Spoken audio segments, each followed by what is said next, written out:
anywhere before. Couldn't look you in the eye, just like an angel. Skin makes me cry, float like a feather in this beautiful world. I wish I was special, you're so very special, but I'm a creep, I'm a widow. What the hell am I doing here? I don't belong here. I don't care if it hurts. I wanna have control. I want a perfect body. I want a perfect soul. And I want you to notice when I'm not around.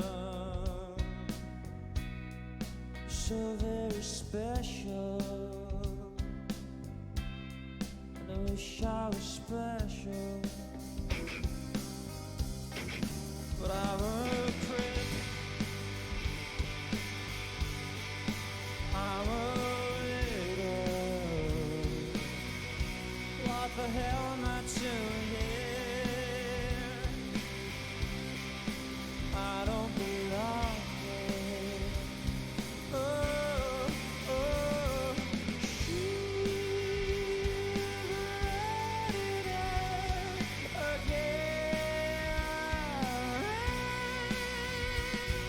She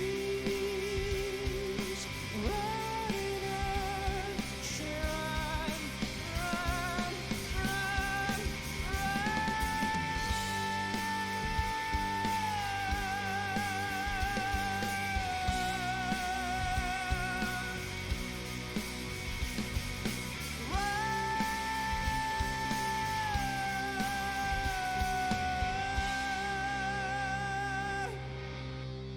whatever makes you happy, whatever you want. So very special, and I wish I was special, but I'm a creep, I'm a widow. What the hell am I doing here? I don't belong here. I don't belong here.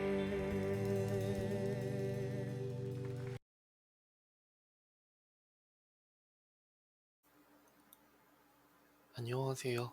반갑습니다. 엑소파의 떠들지만 잠든 라디오. 오늘도 들어오신 많은 분들 모두 감사드립니다. 잔나님, 또 승준개님 모두 반갑습니다. 오늘은 괜찮으신 건가요?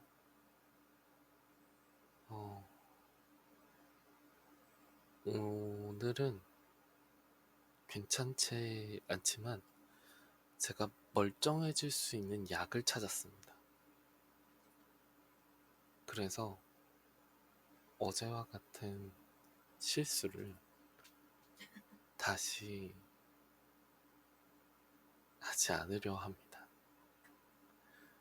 오, 이 목소리 듣고 싶었습니다. 감사합니다, 생중님. 제가 방송을 위해서 목소리를 내려고 정말 노력을 많이 했습니다. 어제 그 귀염 터진 목소리를 듣고 올게요. 근데 제가 어제 그 방송을 다시 듣기로 들어봤을 때에는 귀염 터진 목소리보다는 정말 아파 보였거든요. 아, 진짜 이 사람이 너무 아프구나. 이렇게 느꼈는데, 어느 부분에서 귀염 터진 목소리인지, 네. 다시 들어보니까, 어, 진짜 아파 보이는 사람이구나. 목소리 자체가 그런 느낌이었어요. 아, 그러니까 그렇게 생각하고 들으면 또 그렇게 들릴 수도 있겠네요. 네. 약간, 아, 이 사람이 참 귀여운 사람이구나. 이렇게 생각하고 들으면, 어, 그렇게 들릴 수도 있겠네요.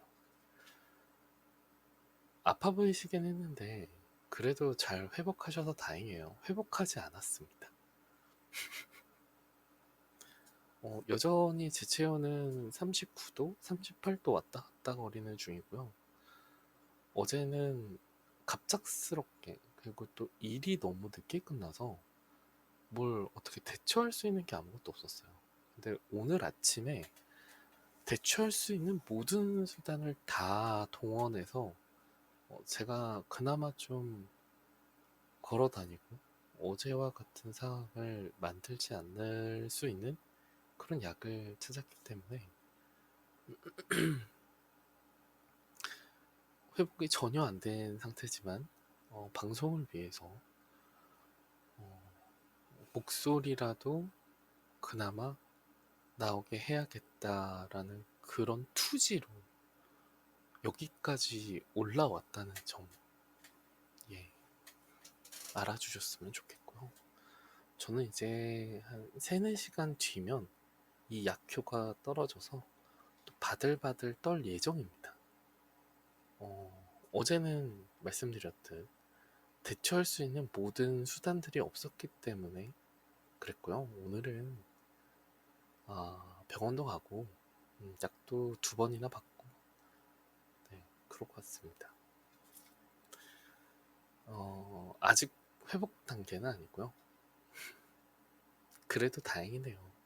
감사합니다. 이런 목소리가 나올 수 있어서 다행입니다. 하마터면 어제와 같은 목소리로 방송할 뻔했잖아요. 또 오늘도 일을 하셨어요. 네, 오늘도 일을 했습니다. 아주 빙글빙글 돌더라고요.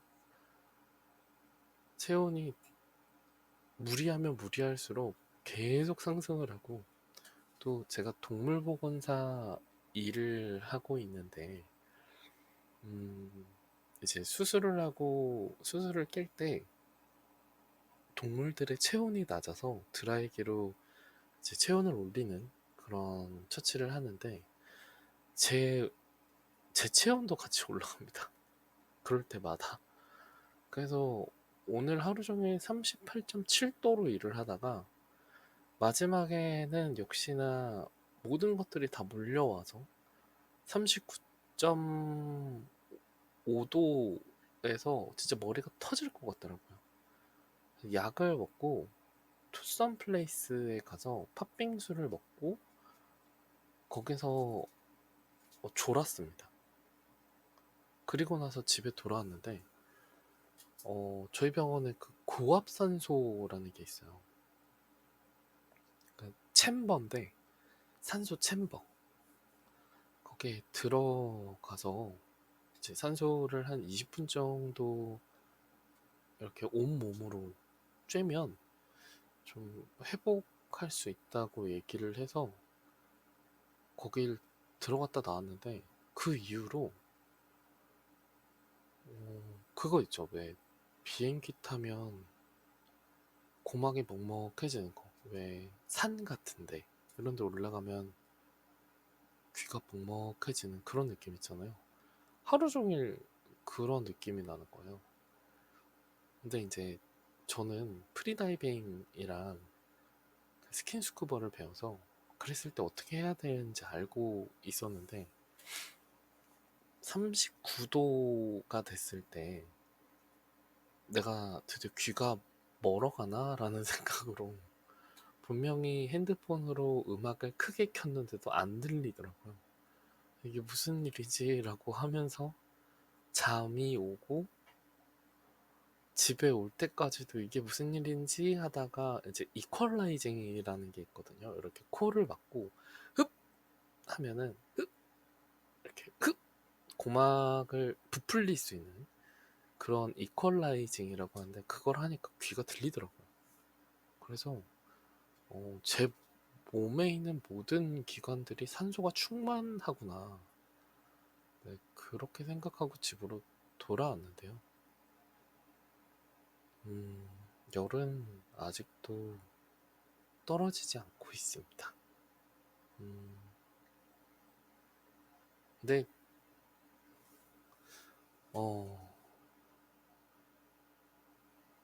참 신기한 일인 게 오늘 병원에 갔다고 말씀드렸잖아요. 병원에 갔는데 이제 당연히 코로나 검사를 하셨고 그다음에 독감 검사도 같이 하셨는데 둘 다 음성으로 나왔고요. 독감도 아니고 코로나도 아니다. 그래서 콧물 나세요? 네, 콧물 납니다. 열 나세요? 네, 열 납니다. 그때 약을 먹고 와가지고 또 체온이 정상이었거든요. 목 아파세요? 네, 목이 아픕니다. 그럼 그거에 대한 약 지어드릴게요. 그렇게 얘기를 하는 거죠. 그래서 근데 제가 너무 아파서 그런데 수액을 좀 맞고 싶은데요. 라고 얘기를 하니까 수액 맞을 필요 없는데요? 완전 멀쩡하신데? 이렇게 얘기를 하는 거예요. 아, 거기에 너무 화가 나가지고 제가 오늘 그 병원을 진짜 열이 39도 됐을 때 찾아가려고 그랬어요. 이게 멀쩡한 거냐. 당신들이 봤을 때. 근데 또 약을 지어줬는데 약이 하나도 안 썼습니다. 아침, 점심, 저녁 약을 지어줬는데 점심약 먹고 나서 열이 39도로 올렸어요. 그래서 그냥 그 약에도 타이레놀이 들어갔다고 했는데 그냥 제가 산 타이레놀 먹고 좋아졌어요. 그거를 이제 같이 일하고 있는 선생님들한테 말씀을 드리니까 병원마다 약을 세게 지어주는 병원이 있고 약을 약하게 지어주는 병원이 있다는 거예요. 근데 환자가 많이 아파요 라고 하면 그거에 맞게 약을 지어줘야 되잖아요. 근데 그 말투 자체가 너 되게 멀쩡한데 왜 그래? 라는 식으로 말을 하니까 참 답답했습니다. 근데 제가 1년에 한 번씩은 꼭 이런 시기가 와요. 이때쯤 6, 7, 8월 더워지는 시기에 항상 이렇게 고열에 시달립니다. 그래서 코로나 전에는 의사들도 왜 열이 나는지 모르겠다라고 이야기를 하셨었어요. 병원에 가면 그냥 수액 처치만 받고 해열제만 먹고 이렇게 한 3, 4일 알아두면 자동적으로 낫거든요. 이제도 그런 상황인 건데 그래서 그 의사분께서 하신 말씀이 익숙합니다. 그런 반응. 너 멀쩡한데 왜 그래? 라고 이야기하는 그 반응. 근데 제가 열이 난 상태로 가면 또 이상하네 이렇게 얘기할 거거든요. 혹시 여러분도 나는 아파서 병원에 갔는데 왜 아픈지 모르겠어요 라는 대답을 들어보신 적 있으십니까? 여러분들은 지구에 사는 인간들이기 때문에 어, 충분히 어디 아프면은 아 여기가 아프군요 라고 얘기를 들으시겠죠? 아니요. 그죠? 근데 저는 아파서 병원에 가면 외계인이라서 그런지 아파서 병원에 가면 글쎄요 잘 모르겠는데 라는 얘기를 가장 많이 듣습니다. 아 그래서 진료를 볼 때 여기가 아파요 저기가 아파요 이렇게 얘기 안 하고 감기 걸렸으니까 감기약 주세요 이렇게 얘기를 하거나 발이 아프니까 통증 관련된 약을 좀 주세요. 이렇게 얘기를 해요. 그러니까 저를 담당하는 의사분한테 어떤 진단을 내리지 않고 그냥 제가 정답을 던져줘요. 이렇게. 발이 아프니 통증약을 달라. 열이 나니 해열제를 달라. 이런 식으로. 근데 의사들은 땡겨야 되잖아요. 그 땡긴다라는 의미는 정말 그냥 약만 처방해주고 갈 수 있는데 별의별 검사를 다 시킵니다. 저는 제가 제 병이 발견이 안 될 거라는 걸 알면서도 해줍니다. 왜냐하면 기분 나빠요. 아니 그냥 검사 안 해도 된다니까요. 그냥 약만 달라니까요. 라고 하면 되게 불친절하게 해요. 왜 그런진 모르겠어요. 그러니까 단가가 안 나오는 거죠. 그래서 오늘 그 검사만 받았는데 38,000원이 나왔어요. 그 코에다가 이제 코로나 검사하는 것처럼 코를 찔렀는데, 근데 점심약을 먹고 열이 오르는 걸 먹고 나서 화가 나는 거예요. 아, 정말 제대로 하는 게 없구나. 그 인간들의 병원은 외계인들이 다니기에는 아직 능력이 참 부족하구나. 아, 그렇게 참 많이 느낍니다. 의사가 아니라 약 파는 사람이네요. 아니죠, 아니죠. 의사가 아니라 장사꾼이죠. 장사를 하는 거죠. 사람을 병을 가지고 장사를 한다라고 생각을 하거든요. 물론 저도 이제 사람 병원에서 간호사로 일을 했었지만, 와, 그렇게까지 할 필요가 있을까라는 생각을 굉장히 많이 해요. 특히 요즘에 그 정형외과 가보신 분들 계신가요? 요즘에 정형외과를 가면요, 물리치료를 받잖아요. 근데 옛날에는 제가 아픈 부위만 이렇게 물리치료를 받았었어요. 발바닥이 아파요? 아, 발바닥이 아파요? 그러면 발바닥을 치료해 드릴게요. 그럼 발바닥에 관련된 물리치료를 해주셨어요. 근데 요즘에는 일단 돈 얘기부터 먼저 해요. 발바닥이 아파요? 아, 저희 병원에서 이제 비급여, 그러니까 보험이 안 된다는 거죠. 비급여 상품으로 이런 치료가 있는데 물리치료에 그게 포함이 되어 있다. 그래서 물리치료를 일단 받고 가셔야 된다라고 이야기를 해서 가면 전신 마사지부터 시작해서 뭐, 뭐라고 할까? 그러니까 내가 아픈 부위에 대한 치료는 얼마 안 하고 진짜 쓰잘데기 없는 것들을 계속 끼워서 물리치료를 하기 시작하는 거죠. 어, 나는 이걸 왜 받아야 될까라고 생각하면서도 돈은 돈대로 나갔고 그 물리치료 하나가 6만 원이거든요. 비급여라고 이야기를 하면서. 근데 저는 그 전신 마사지를 받고 싶지가 않았어요. 그리고 요즘에 그 정형외과 가면 이렇게 물침대에서 마사지 해주는 게 또 있어요. 좋더라. 아, 제가 노인도 아니고 아, 발이 아파서 물리치료를 받겠다는데 그걸 왜 끼워 넣는지 이해를 못 하겠다는 거죠. 너무 끼어 팔기가 심한 거 아닌가 라는 그거는 생각을. 무료로 해줬잖아. 무료로 안 해줬는데요. 무료로 안 해줬다고? 그러니까 그쪽에서는 무료를 해줬지만 다른 병원에서는 무료로 안 해줬어요. 아, 그러니까 이거는 심각한 문제인 거죠. 그러니까 이번에 그 제일병원에서 해줬다는 거잖아. 제일병원에서 무료로 해줬지만 받고 가실래요? 이렇게 물어보고 얘기를 했었지만 다른 정형외과를 갔을 땐 우리가 비급여 상품으로 뭐 무슨 웨이브 뭐 워터 웨이브라는 게 있다. 그것도 세트로 되어 있기 때문에 진짜? 하셔야 된다라고 얘기를 했는데 음, 난 그게 뭔지도 모르고 네 뭐 해주세요라고 얘기했는데 난 발이 아파서 간 건데 전신 마사지를 받고 있네. 그것도 내 비급여로. 그런 식으로 했어? 요 집 옆에 병원. 그랬어? 거기는 진짜 끼어 팔기가 너무 심한 그런 병원이라. 티가 나네. 음. 아, 그리고 이제 또 무슨 일이 있었냐면 그 재활 치료를 하는데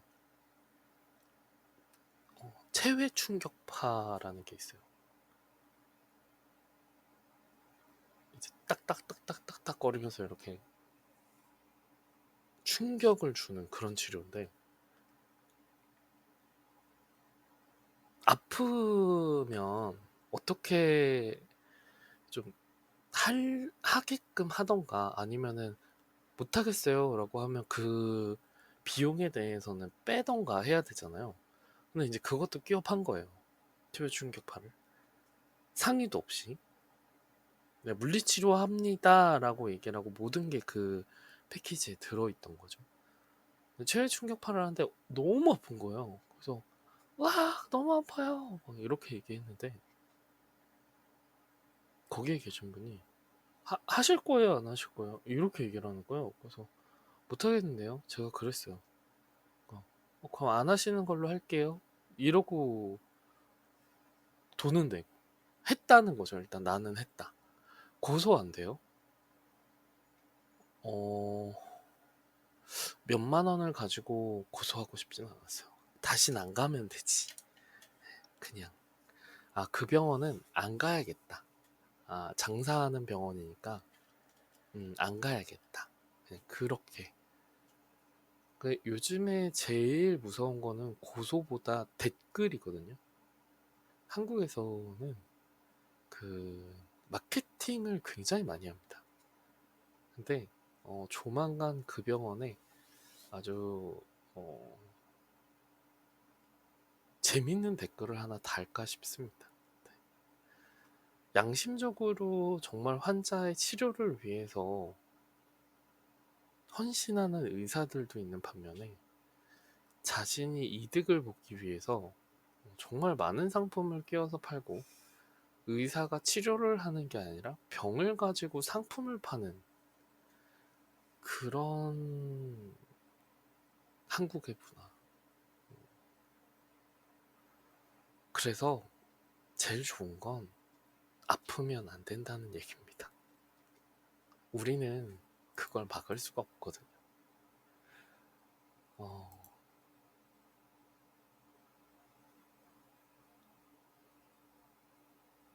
막을 수가 없다기보다는 제일 좋은 건 한국이 그렇다고요? 적어도 제 주변에는 그랬습니다. 네, 요즘 많이 겪는 느낌이고 많이 겪는 일들이었어요. 그런 병원 왕왕 있지만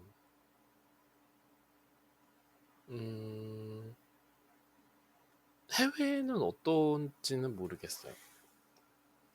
근데 아무래도 한국은 의사가 넘쳐나고 병원이 넘쳐나고 그냥 바깥에 나가면 정형외과가 기본으로 두세 개가 있고 내과가 두세 개가 있고 막 그러다 보니까 경쟁을 하려고 굉장히 많이 노력하거든요. 해외 같은 경우에는 좀 차 타고 가야 병원이 하나 있잖아요. 근데 한국은 그렇지 않아요.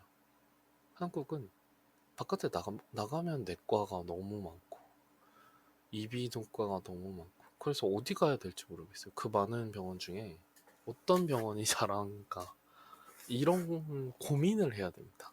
네. 문제죠. 너무 의사 과잉 시대, 그러니까 병원 과잉 시대고 그로 인해서 의사가 치료를 목적으로 하는 것이 아닌 다른 의사와 경쟁을 하면서 살아가야 되기 때문에 어떻게 해서든 마케팅과 또 끌어당길 수 있는 그런 상품들을 팔아야지만 그 병원이 유지가 된다는 거죠. 네, 진짜 안타까운 현실입니다. 사실 이런 이야기가 있어요. 의사의 시초는 히포크라테스라는 분부터 먼저 시작을 했습니다. 그래서 의사가 되기 전에 히포크라테스의 선서를 먼저 합니다. 근데 그 선서에는 뭐가 있냐면 옛날에 의사는 돈을 받고 치료를 해주지 않았어요. 음식을 받고 또는 자신이 받을 수 있으면 받고 못 받으면 못 받고 치료를 해줬어요. 그게 의사의 선서였거든요. 그리고 아픈 사람을 지나치지 않는다라는 것도 그 선서에 들어 있습니다. 그런 선서를 하신 분들께서 지금 환자를 상품으로 생각하고 또 질병을 상품으로 생각하며 이런 식으로 세상을 돌아간다면 아마 언젠가는 크게 당하실 거예요. 아주 간단하게는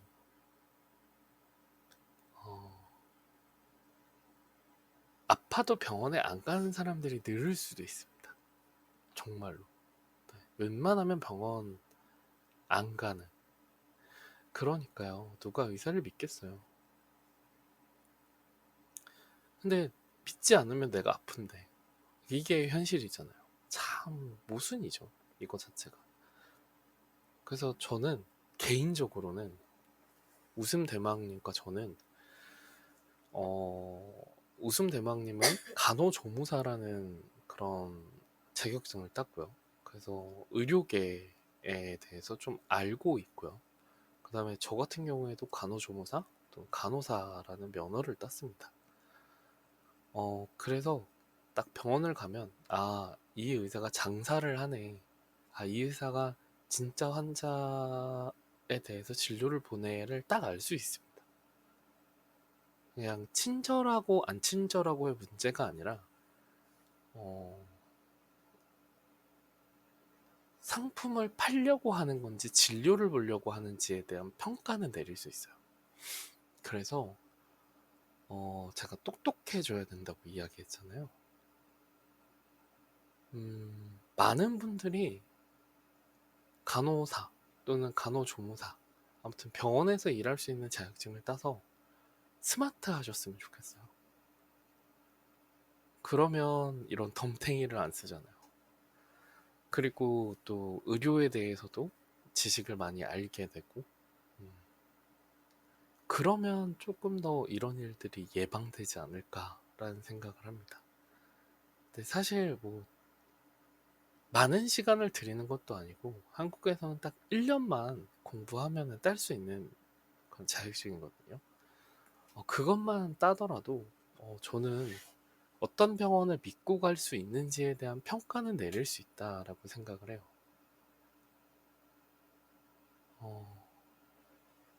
우리가 흔히 똑똑한 소비자라는 이야기를 하잖아요. 소비자가 똑똑해야 판매자가 소비자를 농락하지 않는다라는 이야기가 있습니다. 그래서 깐깐하게 따지고 또 따져서 그런 상품을 제공하는 곳에서는 양심 있게 상품을 팔게끔 하는 게 똑똑한 소비자들 때문이거든요. 똑똑한 환자가 되셨으면 좋겠어요. 네, 똑똑한 환자가 돼서 양심 있는 의사들에게 진료를 보는 그런 날이 좀 왔으면 좋겠습니다. 다 사람 사는 일인데 믿고 안 믿고의 문제가 아니라 내가 의사면 의사의 본질을 좀 지켜주셨으면 좋겠어요. 자, 그러면 음악 한 곡 듣고 오실게요.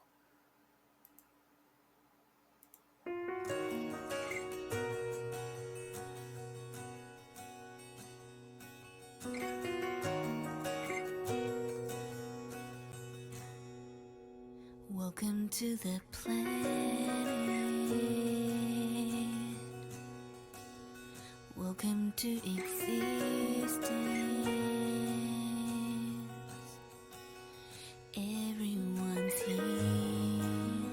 Everyone's here. Everybody's watching you now. Everybody waits for you now. What happens next? What happens next?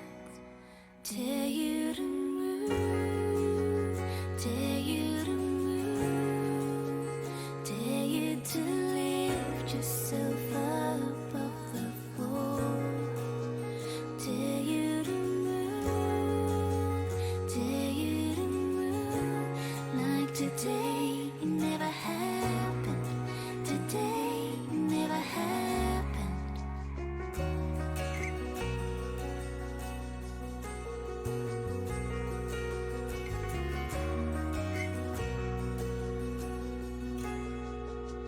Welcome to the full hour.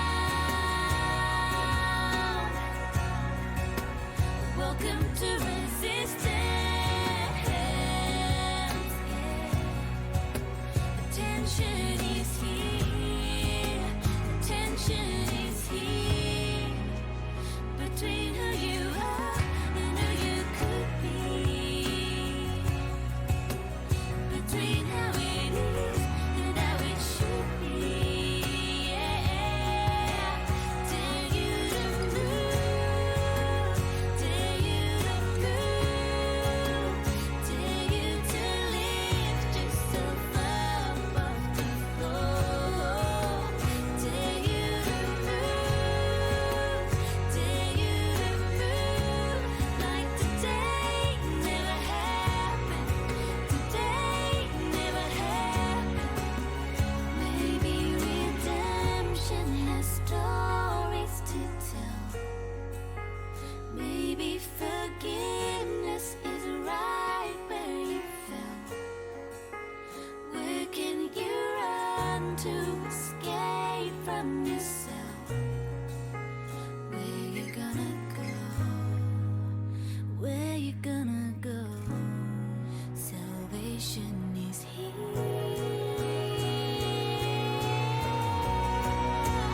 Dare you to move. Dare you to move. Dare you to lift yourself up off the floor. I dare you to move. Dare you to move. Like today never happened. Today never happened. Today never happened. Today never happened before.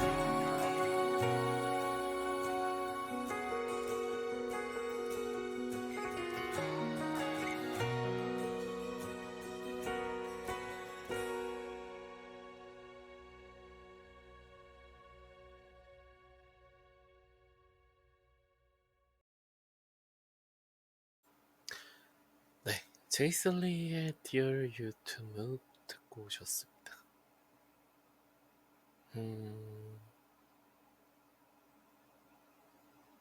그래요.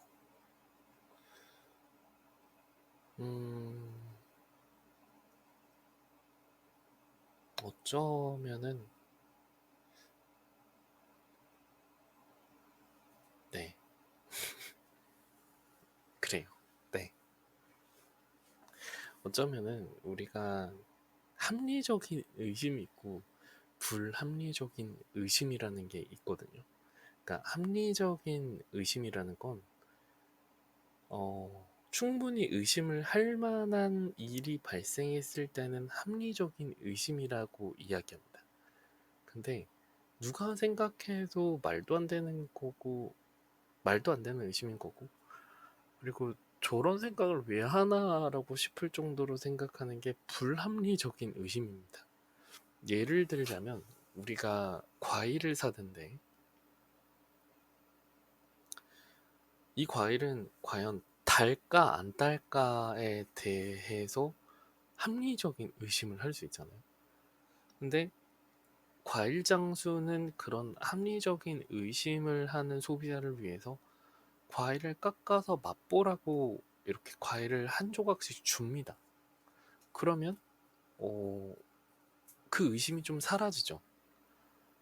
근데 여기에서 불합리적인 의심은 그렇게 맛보라고 준 거는 단 과일만이고 사실 나한테 파는 거는 달지 않은 과일이지 않을까라는 게 불합리적인 의심입니다.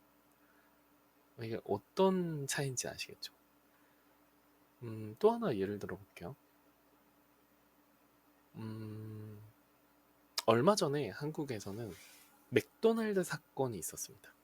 맥도날드 사건이 뭐냐면 이제 어떤 한 아이의 어머니가 맥도날드에서 프렌치 랩을 하나 사신 적이 있어요. 브리또에 이렇게 치킨이랑 양상추랑 이렇게 똘똘 말아가지고 파는 맥도날드 메뉴인데 거기에서 벌레가 나온 거예요.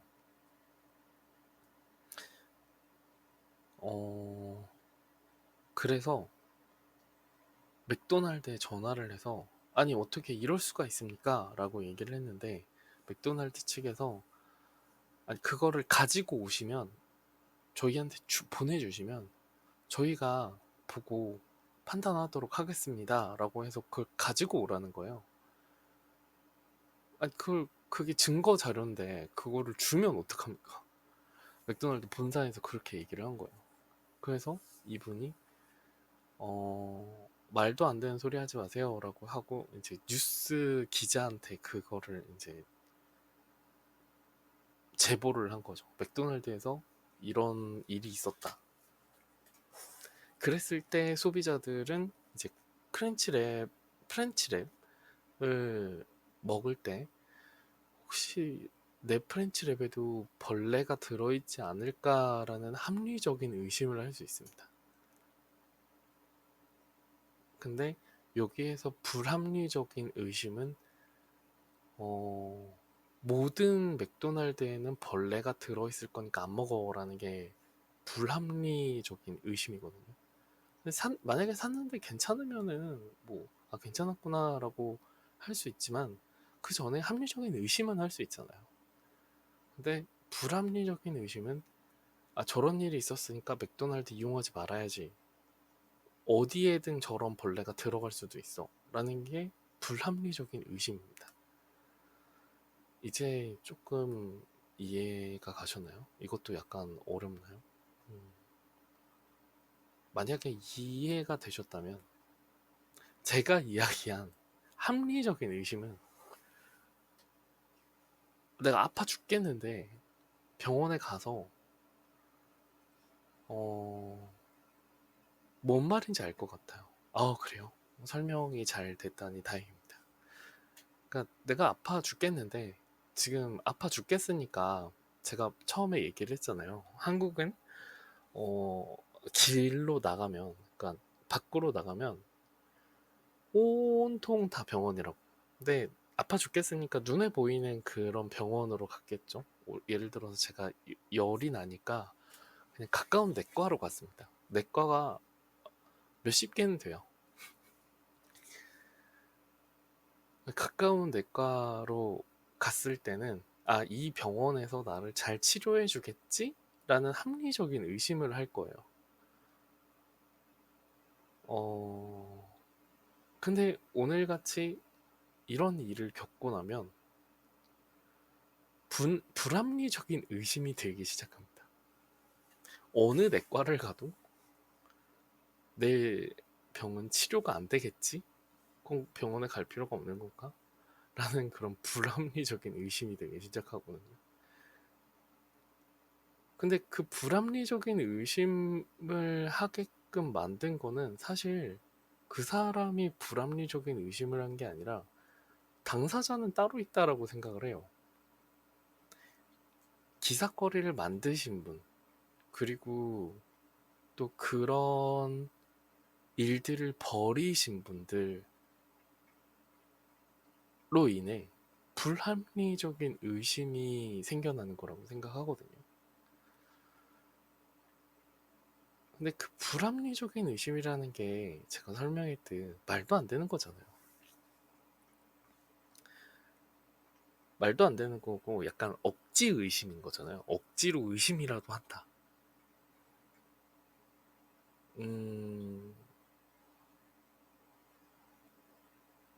근데 왜 억지로 의심을 하게끔 만듭니까? 네, 항상 우리는 왜라는 단어를 항상 써야 된다고 생각해요. 왜? 왜? 어린애들이 그러잖아요. 어린 친구들이 이제 나이가 한 2살, 3살 정도 되면 왜병에 걸립니다. 엄마가 예를 들어서 엑소패 양치해야지 그러면 왜?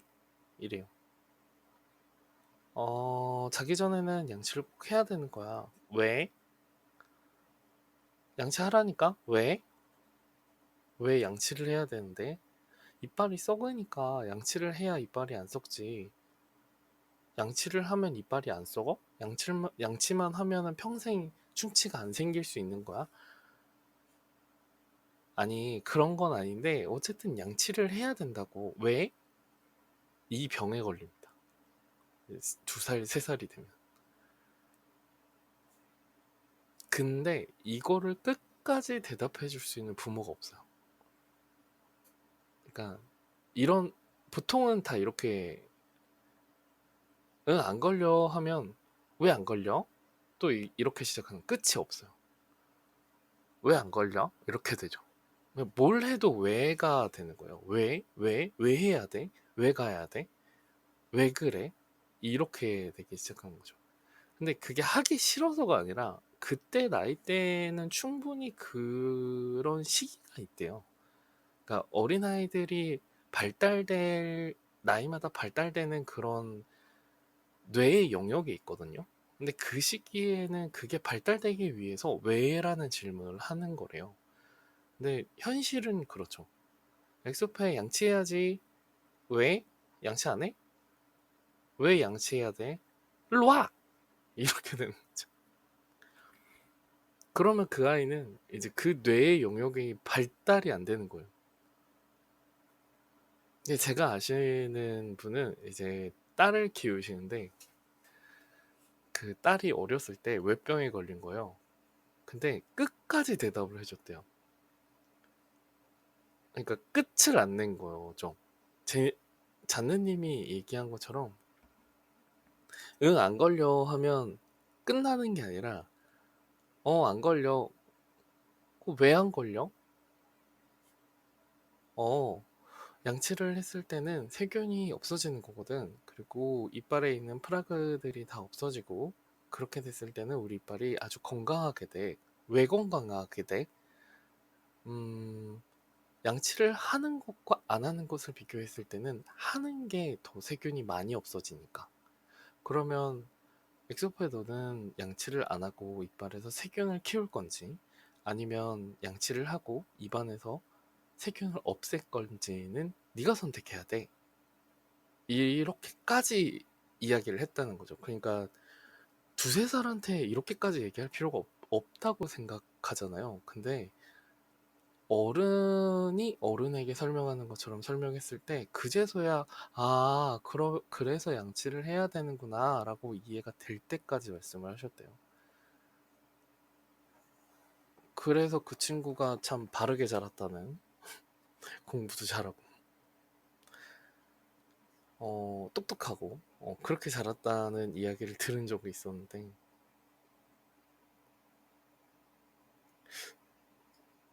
저도 그랬던 적이 있었네요.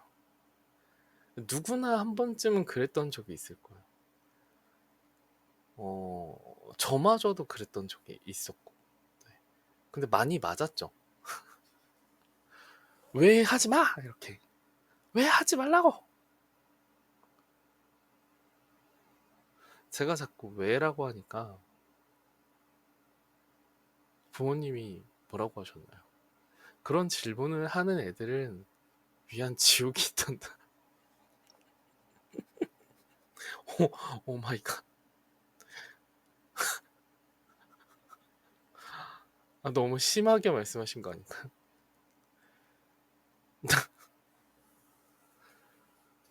아니, 물을 수도 있지. 아니, 왜라고 하면 지옥에 간다라는 그런 무논리가 어딨어요? 맙소사. 저는 왜라고 다시 물었습니다. 진짜요? 거기서 굴하지 않고 다시 왜라고 물으셨어요? 그래서요? 어떻게 됐어요?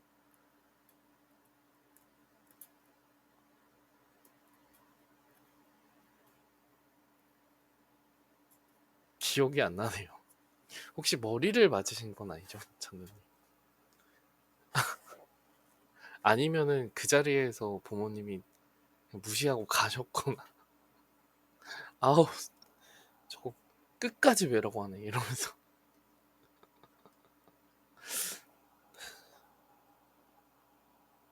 참 아이를 키우는 게 쉬운 일이 아닌 것 같아요. 그죠?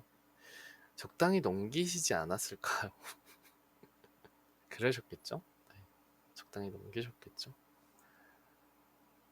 아이를 키우는 게, 또 아이를 만족시키는 게 쉽지만은 않은 것 같아요. 자, 그러면 음악 한 곡 더 듣고 오실게요.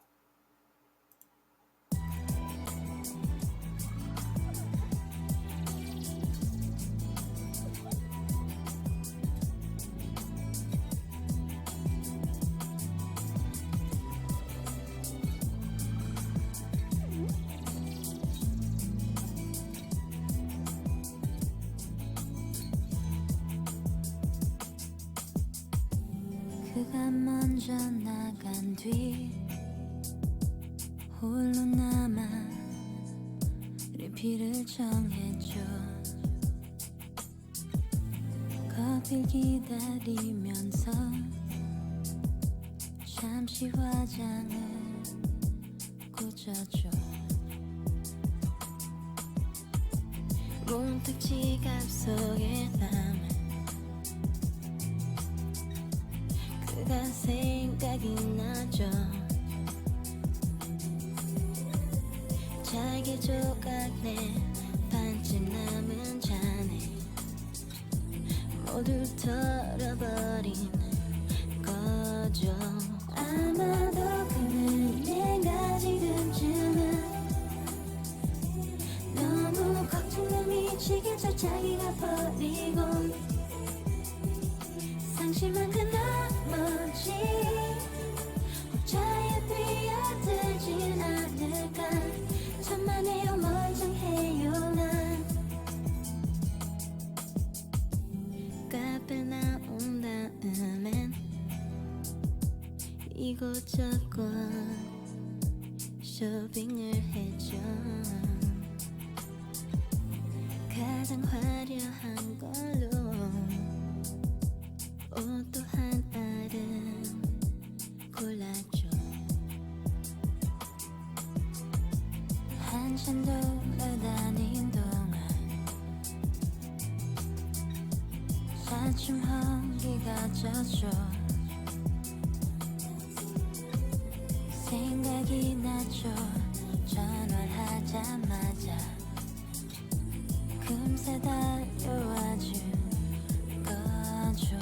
아마도 그는 내가 지금쯤은 너무 불안해 미치겠죠. 그렇게 떠난 후 살고 싶지 않았죠. 혹다른 생각을 하진 않을까. 정말요 멀쩡해요 난.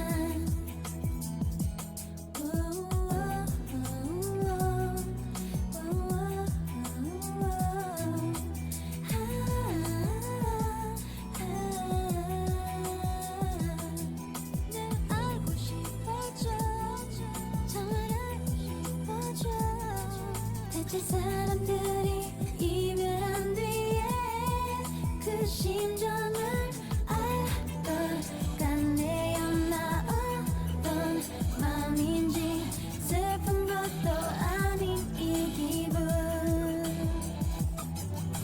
하루 온종일 우울할 새 없도록 내 멋대로 살 거예요. 어쩜 오히려 나보다 더 그가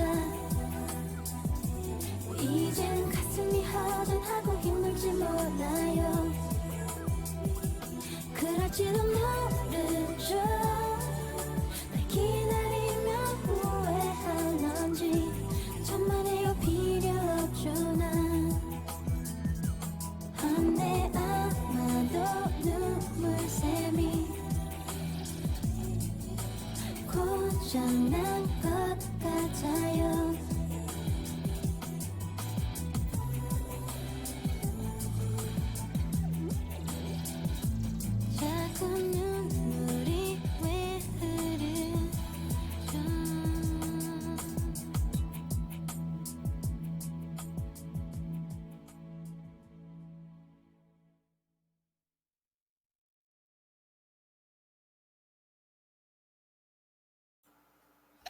네, H1의 천만에요 듣고 오셨습니다. 제가 노래 듣고 있는 중간에 배달 어플을 잠깐 켰거든요. 근데 저희가 진짜 맛있게 먹은 탕수육집이 하나 있어요. 맞죠. 근데 언제 장사를 하는지 잘 모르겠거든요. 맞아. 가끔은 며칠 동안 문을 안 여시고, 그리고 어떨 땐 또 열고, 뭐 이렇게 장사를 하시는 곳인데 너무 맛있어요. 탕수육 자체가 진짜 맛있는데, 근데 그냥 혹시 오늘은 열었을까라는 생각으로 딱 들어가 봤는데 열은 거예요. 뭐야? 근데 여기서 진짜 맛있는 게 그 하이볼이었나? 뭐였더라? 하이볼? 아니었나? 여기가 아니었네. 아무튼 진짜 맛있는 곳인데 어,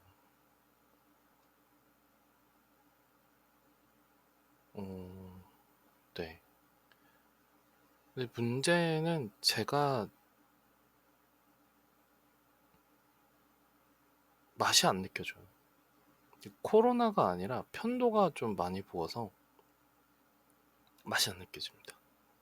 그게 약간 문제이긴 한데, 음, 근데 웃음대망님이 오늘 그 제가 밥을 못 먹고 계속 아프니까 어, 웃음대망님도 밥을 안 드셨거든요. 근데 참 그런 거 보면 현모양처가 아닐까라는 생각을 해요. 그 얘기 들으니까 뿌듯하고. 그 얘기 들으니까 뿌듯하시대요. 아, 내 마음을 알아주는. 참 인생 무상이다. 그 약간 이런 소소한 것에 좀 감동을 하거든요. 제가 너무 아파서 밥 못 먹고 있는데 막 옆에서 나 맛있는 거 먹어야겠다 뭐 이러면 좀 서글플 것 같거든요. 근데 엑소팬님이 밥을 못 드시니까 저도 밥을 안 먹을게요 이렇게 얘기를 하는 것 자체가 저한테는 약간 감동이거든요. 나도 결혼하고 싶어.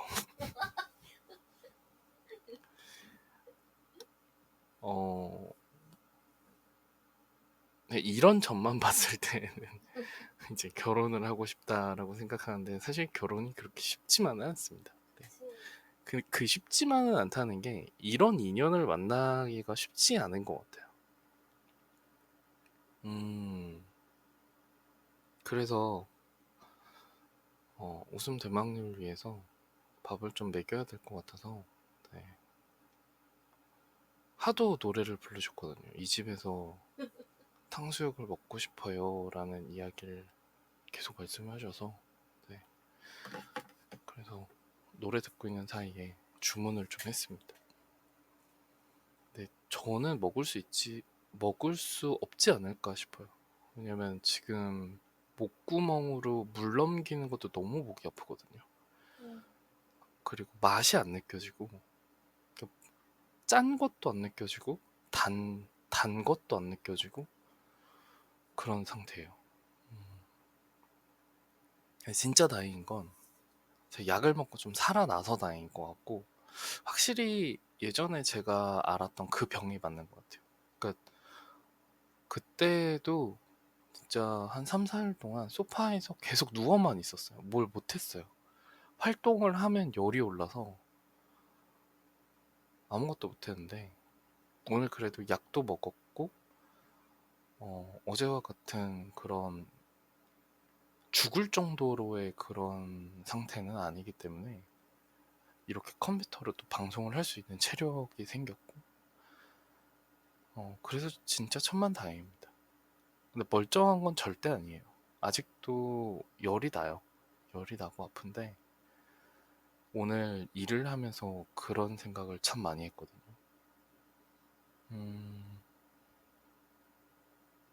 내가 아프다고 해서 내 일, 그러니까 직장이라는 것도 내 일이고 또 남편이라는 것도 어쩌면 일일 수도 있고 또 집안의 가장이라는 것도 일일 수도 있는데 아프다고 해서 그걸 다 내팽겨치기에는 너무 무관심한 거 아닌가, 이기적인 거 아닌가라는 생각을 참 많이 했어요. 그래서 오늘도 어떻게 버텼냐면 이제 오늘은 수술이 4개였어요. 근데 다행히 하나가 취소가 됐고 3개가 됐는데 오전에 이제 병원에 다녀오라 그래서 첫 수술은 못 들어가고 2번째 수술을 들어갔는데 2번째 수술에서도 고압산소를 하고 와라. 그래서 2번째 수술 못 들어가고 3번째 수술을 들어갔어요. 근데 2번째 수술이 끝나고 나서 아이를 깨우기도 했었고 3번째 수술을 처음부터 끝까지 하기도 했었고 그러니까 2개 들어간 거죠 어떻게 보면. 그러고 나서 집에 갈 수도 있었는데 집에 가기에는 제가 너무 무책임해 보이는 그런 느낌이 든 거예요.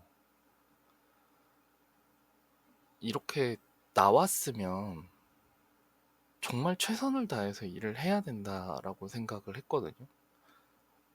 물론 웃음대망님 입장에서는 미련한 짓을 하고 있네 라고 할 수도 있지만 같이 일을 하고 있는 동료로서는 저 사람이 아픈데도 불구하고 참 우리를 위해서 또는 나를 위해서 이렇게 배려를 하고 노력을 하는구나 너무 감사하다라고 느낄 수 있는 거잖아요.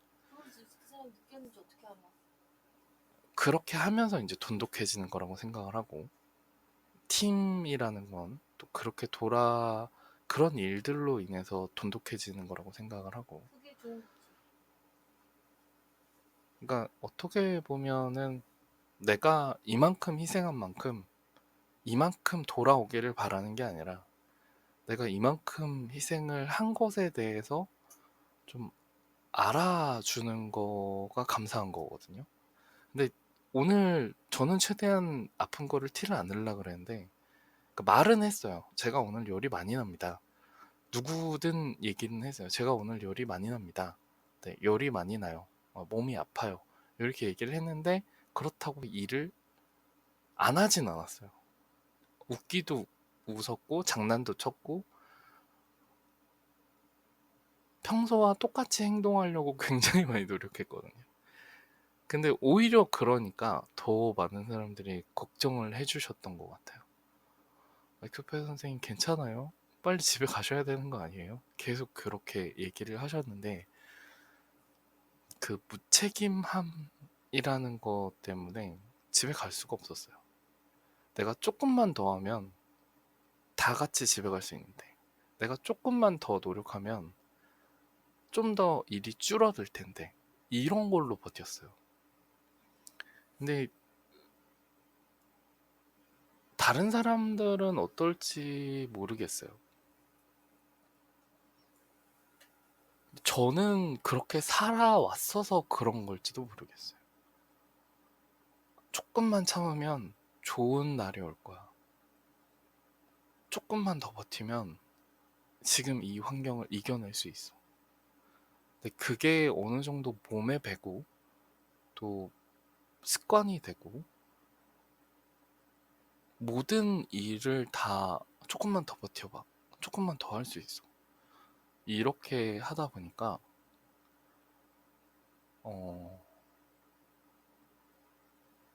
제 몸은 힘들어도 같이 일하고 있는 사람들이 불합리하다라고 느끼지 않는 것 같아서 좋은 것 같아요. 예를 들어서 오늘 같은 경우도 웃음 대망님이 그러니까 제가 잠깐 투썸 플레이스에서 죽었다가 열이 너무 나서 거기에서 열을 좀 내리고 그다음에 집에 왔는데 집에 와서는 더 이상 뭘 할 수가 없는 거예요. 그래서 잠깐 가만히 있었어요.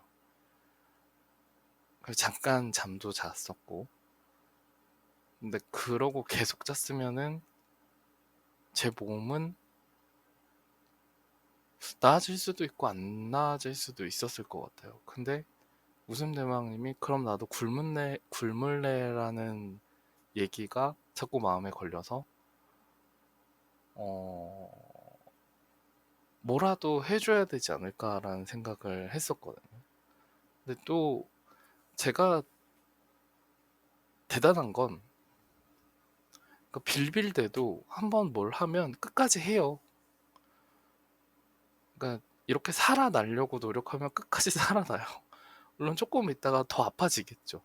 근데 어쨌든 직장에서는 리더라는 역할을 해야 되기 때문에 버텼어야 됐고, 집에서는 가장이라는 역할을 해야 되기 때문에 또 버텨야 되거든요. 그리고 방송에서도 잔느님, 잔느님처럼 또는 제 방송을 또 새롭게 찾아주는 분들을 위해서라도 약속한 방송 시간과 약속한 방송 날에는 어떻게 해서든 방송을 하려고 노력하는 게 제 의무라고 생각을 하거든요. 뭐 아파서 못해요라는 게 핑계라고도 할 수 있어요. 충분히 가능하죠. 아픈데 어떻게 방송을 하겠어요. 그게 틀린 건 절대 아니에요. 근데 남들이 봤을 때 아, 저 사람 노력하네라는 모습을 좀 느끼게 해주는 것도 그 사람이 어느 정도의 노력이 들어간 거라고 생각이 들거든요. 네. 그러면서 이게 차근차근 쌓이면서 가정에서도 또 직장에서도 또 방송에서도 아, 저 사람이 참 성실하구나. 저 사람이 참 프로구나. 이런 걸 느끼면서 존경이라는 게 생긴다라고 생각이 들어요. 그래서 혹시 듣고 계신 분들도 분명히 아픈 날이 올 거예요. 그리고 번아웃 같은 게 오는 날이 올 거예요. 그럴 때는요, 어떻게 해서든 버텨보세요. 그러면 분명 좋은 날이 옵니다. 저는 거의 20년 동안 그렇게 살았었거든요. 어떻게 해서든 버텨서 내 사정이 좋아질 거라 생각하는 생각만으로 어떻게 해서든 버텼어요. 뭐라도 하고 어떻게 해서든 버텼어요. 그러니까 지금이었거든요.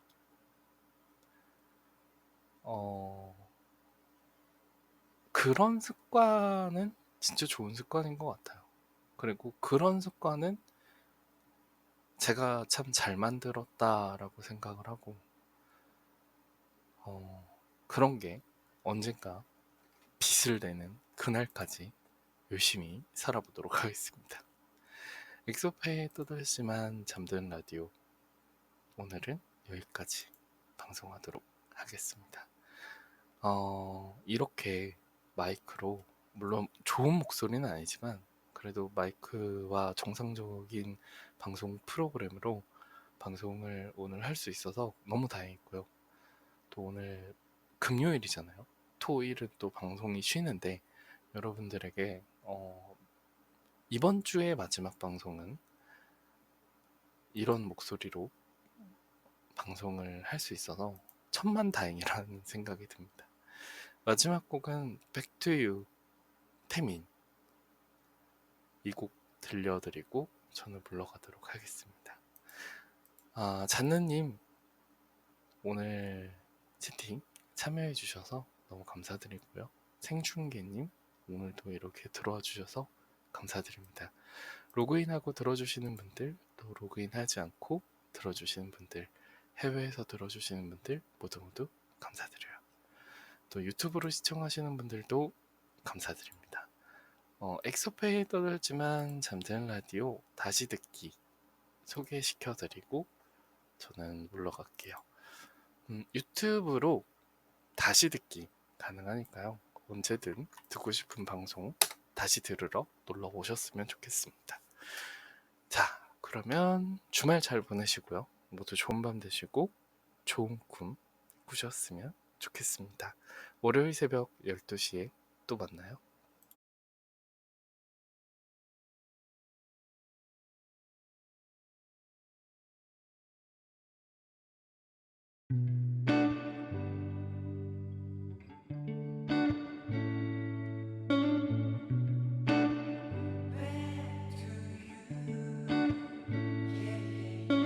아무것도 아니었지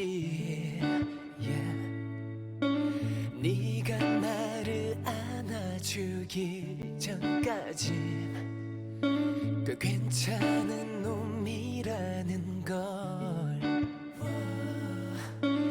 너로 인해 조금씩 알게 됐어. 근데 이건 몰랐던 거지.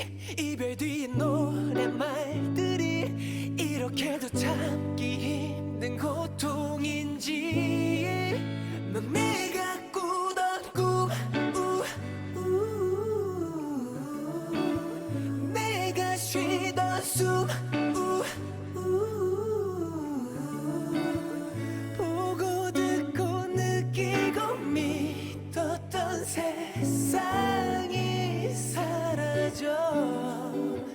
What I can do to get back to you.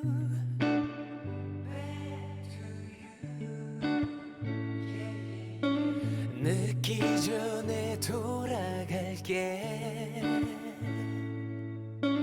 나를 위해 조금만 열어둘래.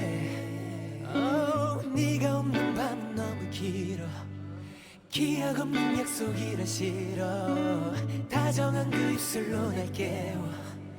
늘 그랬듯 뒤척이고 뒤척이겠지. 그리움과 괴로움 사이 어디로 난 속할 수가 없을 테니.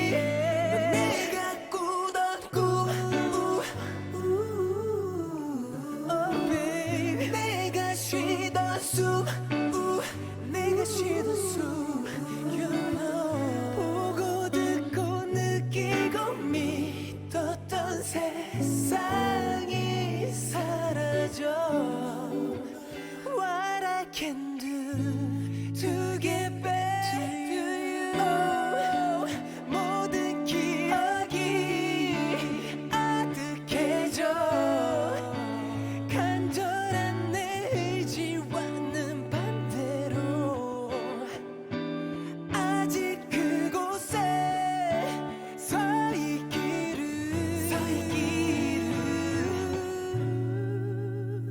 Girl, I just miss you. Yeah, yeah. 내가